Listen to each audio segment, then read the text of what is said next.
programa ay rated PG. Patnubay at gabay ng magulang ay kailangan sa mga batang manonood. Ang programang ito ay hatid sa inyo ng Surfmatic, specially designed for your washing machine. At ng Sunsilk. Kung tayo ay matanda na, sana'y kita.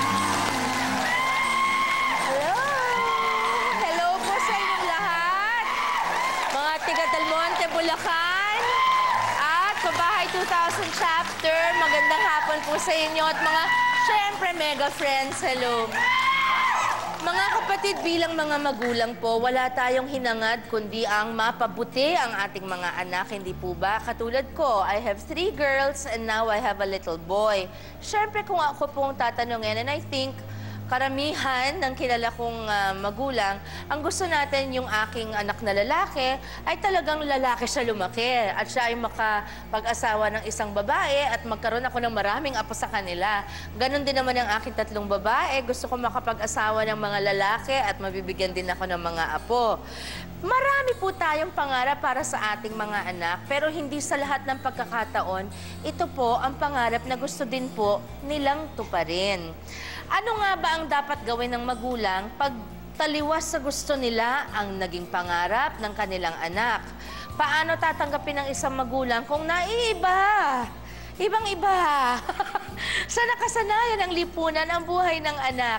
Kayo po, anong gagawin nyo kapag sinabi ng anak ninyo, nanay o kaya tay, ako po ay isang bading?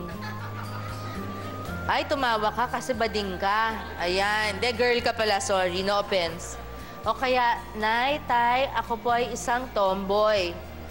Ayan, di makareact ang mga grandma natin. Ayan. Sasagutin po natin ang mga tanong na yan ngayong hapon. Dito lamang po sa Sharon, kasama mo kapatid. Ipapaalala ko sa'yo, kahit maputing na ang buhok ko.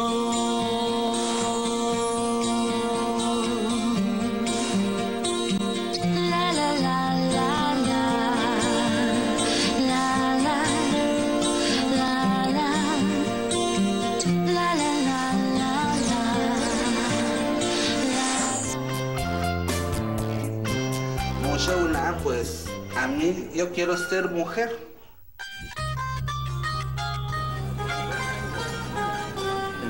La voz mujer viene del castellano colonial, mujer, se pronunciaba mujer. Me gusta ser gay, me gusta ser puta, me encanta ser mujer, me encanta ser mujer. Juchitán de las locas, Muxitlán para otros. Y para los gringos y los foráneos, Juchitán de Cuy Paradise.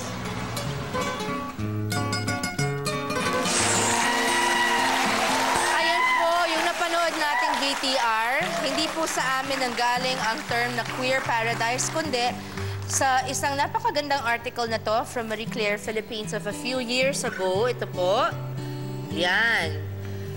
Yan, pinapakita nila. See? If a boy shows homosexual tendencies, his family will give thanks for the blessing of a gay son. Tulad po ng mga nanay sa Wuxitan, Mexico, may mga magulang din po tayo dito sa Pilipinas na hindi lang tanggap at sineselebrate ang pagiging iba o miyembro ng third sex ng kanilang mga anak, kundi kinasisiya talaga nila. Makikilala po natin sila sa pagbabalik ng Sharon, kasama mo kapatid. Pag kinukuna siya ng picture, nakapost, sabi ko, bakit nagpo-posing ka, anak? Sabi ko, lalaki ka eh. Ngayon, makikita na niya talaga dahil inamin mo na sa TV. Dahil never niyo pinag-usapan ni Mami. Lalo naman siguro niyo ni Daddy. Ay matanda.